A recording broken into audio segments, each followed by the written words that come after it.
Струјата поскапува за 12,36%, но сметките на граѓаните ќе останат исти, односно со незначително намалување. Регулаторна комисија за енергетика го потврди она што уште вчера се соопшти како неофицијална информација. Цената на струјата практично останува иста поради намалувањето на ДДВ-то од 18 на 5%, но веќе следната година граѓаните ќе плаќаат поскапа струја, оти ДДВ-то ќе се покачи на 10%, а вистинската цена на струјата ќе имаме во 2023 година, кога данокот на додадена вредност ќе се врати на сегашната стапка од 18%. Регулаторната комисија апелира да се најде системско решение за данокот на додадена вредност, бидејќи цената на струјата врши најголем удар врз најранливите категории.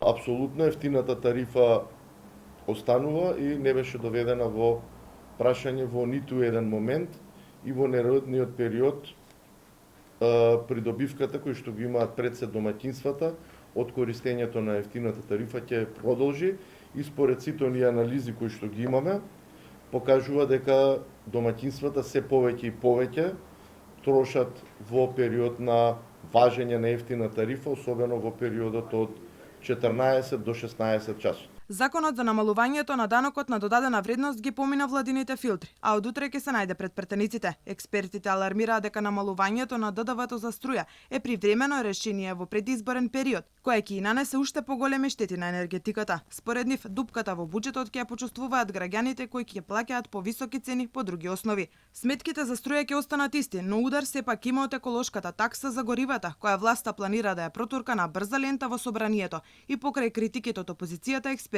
и бизнисот. Според планот, 1 литар гориво ќе се зголеми за дури 4,13 денари. Опозицијата критикува дека власта воведува кризен данок кој ќе удри директно врз џебот на граѓаните. Најавија и повеќе амандмани со кои ќе се обидат да го спречат носењето на законските измени.